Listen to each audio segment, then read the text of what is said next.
je rejette catégoriquement l'information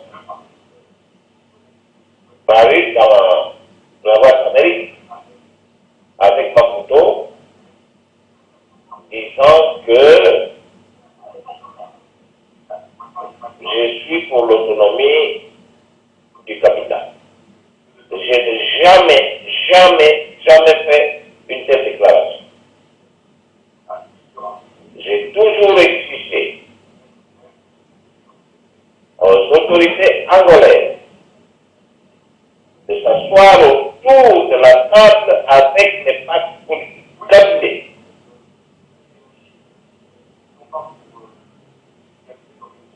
Je n'ai jamais pris une position rejetant l'idée de l'indépendance du capital, l'indépendance pour laquelle beaucoup de filles et de fils capitaux ont donné l'aide. Je demande formellement ce qui est paru dans la fondatrice avec ma photo, disant que le résultat fait l'autonomie, c'est-à-dire répondant à la déclaration faite par un parti politique angolais. Et je demande au petit comité d'être vigilant sur tout ce que les gens sont en train de faire comme déclaration, diabolisant M. Zouta. Ce n'est pas M. Zouta, mais il veut détruire la révolution capitale. Nous voulons la paix dans le capital. Nous voulons la restitution de la souveraineté capitale usurpée par les Angolais. Nous ne sommes pas le seigneur de guerre. Nous condamnons la façon que les Angolais conduisent la lutte contre le peuple capitaine avec des armes. Et je considère cela comme une nouvelle forme d'esclavage. C'est-à-dire que nous sommes des esclaves, nos capitaines, des Angolais. Et c'est le colonialisme. On nous parle des écoles, on va construire des écoles, on va construire le port. Mais pourquoi les Angolais ont demandé le départ des Portugais? S'il n'y avait pas d'école, les Portugais n'avaient pas des institutions, ils n'ont pas construit de grandes villes comme Luanda, Lubito et consorts. Mais les Angolais ont demandé le départ de l'autorité portugaise du territoire angolais. Alors, nous demandons que nos frères africains nés angolais comprennent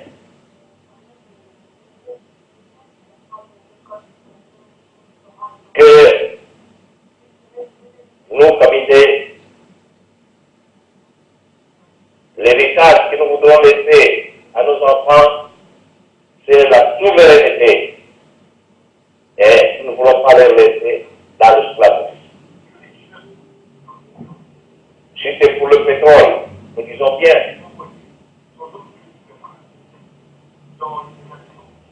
que nous voulons le pouvoir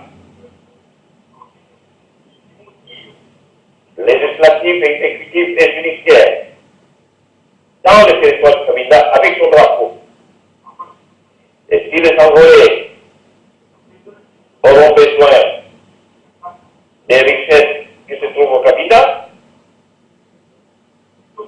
cela pourrait se passer par des accords qui pourront être signés entre Angolais et Cabinda. En toute liberté.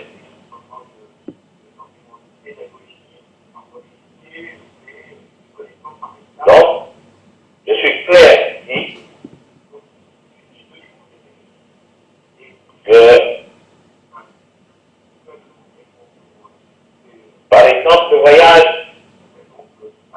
de son Excellence,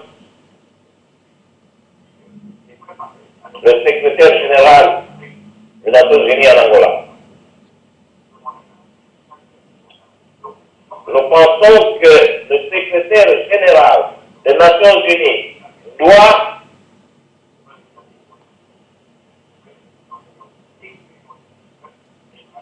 demander à ce qu'il doit faire d'autres choses pour la paix en Afrique et au Cabinda.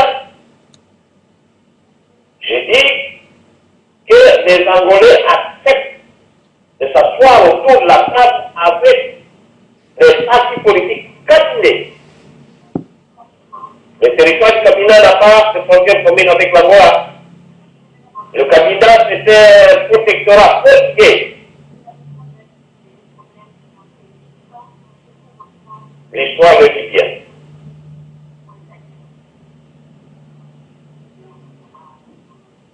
Voilà ce que j'ai à dire concernant ce communiqué qui est passé là-bas, disant que le Cabinda fait l'autonomie et non pas l'indépendance du Cabinda. Mais Monsieur le Président, que pensez-vous de l'autonomie du Cabinda? Que pensez-vous de l'autonomie du Cabinda? J'ai dit bien qu'il n'y a pas d'autonomie du Cabinda.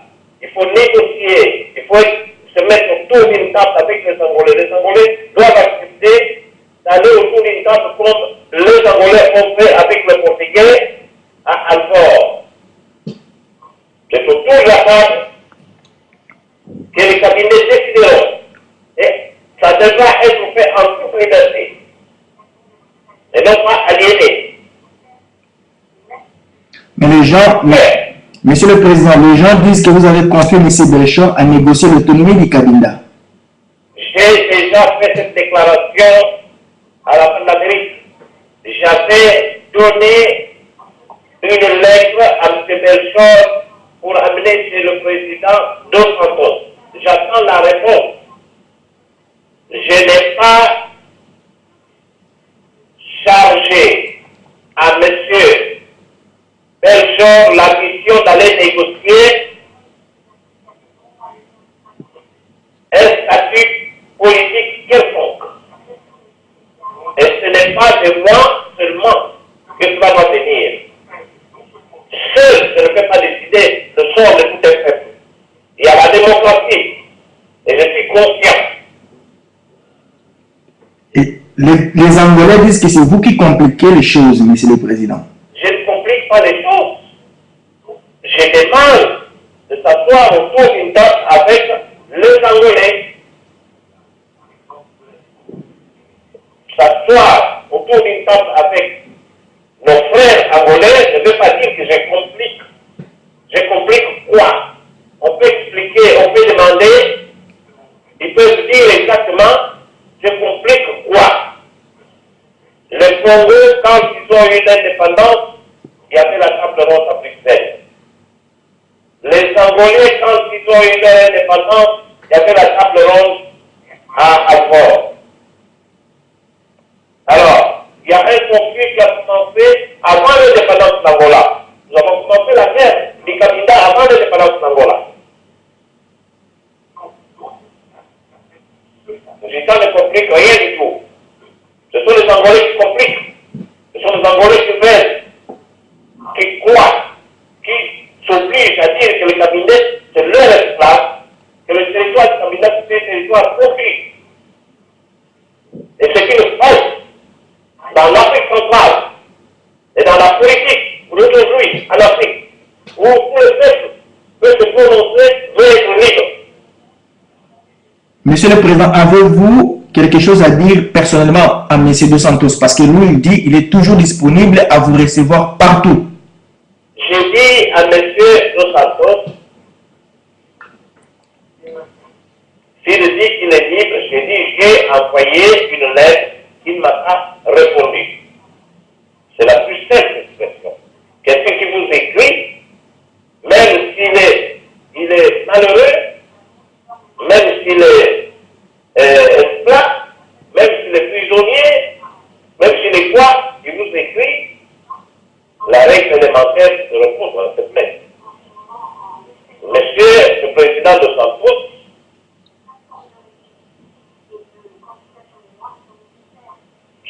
vraiment pour la paix, il forme une délégation. Il me dit qu'il est prêt à négocier. Mais alors,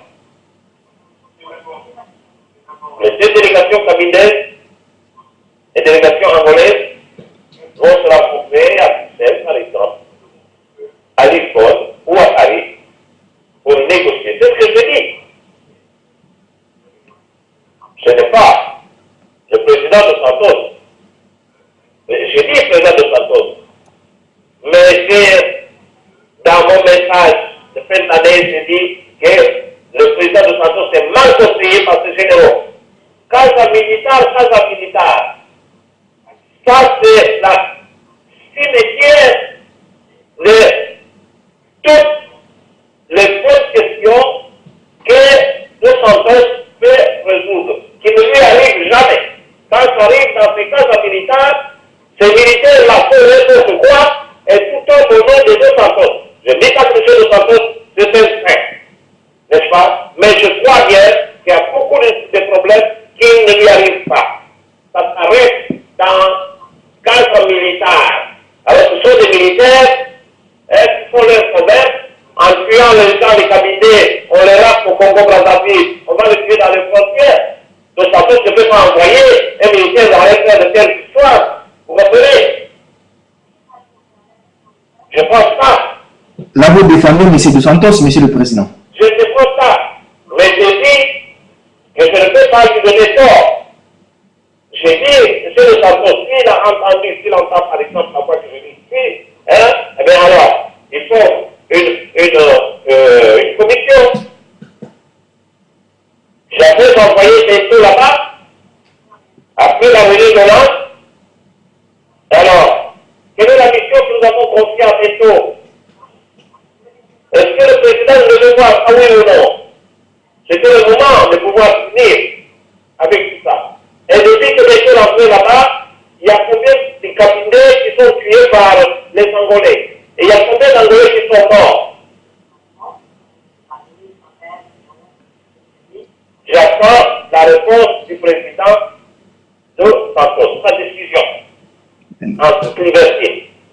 Pour en finir, monsieur le...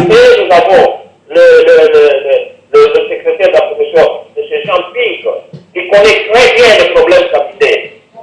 Parce que le président Congo, de fait, a bien voulu régler ces problèmes-là pacifiquement en organisant une réunion intercapitaine à Libreville. À cette époque-là, M. Jean-Pic était le ministre des Affaires étrangères. Donc il a pris le dossier en main. Et j'aimerais bien solliciter l'appui du président de la commission, qui est M. Gentil, demander son intervention auprès de José Eduardo dos Santos pour que nous puissions trouver une solution pacifique. Et d'ailleurs, s'il faut, je pourrais organiser qu'une commission du FLEX aille voir son Excellence Jean-Pierre pour lui exposer de vive voix le souffrance du peuple capitaine et les désirs du peuple capitaine d'aller autour d'une table avec les Angolais. Voilà ce que j'ai à vous dire. Merci beaucoup, Monsieur le Président. Juste une dernière question. Vous avez suivi le rapatriement forcé des réfugiés camerounais dans les deux Congo. Vous avez quelque chose à dire là-dessus? Mais pourquoi le rapatriement forcé? Pourquoi? À Genève, il y a le haut commissariat pour les réfugiés, mais le rapatriement forcé, les cabinets, par exemple, au Congo Kinshasa ou au Congo Brazzaville, mais ils sont chez eux. Ils sont chez eux. Est-ce que ce que le gouvernement angolais a préparé du bien pour recevoir ces réfugiés-là, le retour de ces gens-là dans leur pays. Ils veulent rentrer dans la misère comme ceux qui sont là-bas. Il ne faut pas dire qu'il y a des bonnes routes, il y a des bonnes écoles, il y a ceci, il y a cela. C'est l'espace que nous voulons, nous habiter. Nous voulons la souveraineté capitale restituée. Si les Angolais veulent vivre avec nous, nous signerons les accords de coopération, les accords de toutes sortes, pour que nous puissions vivre ensemble. Voilà. Merci, Monsieur le Président Zitorek Thiago.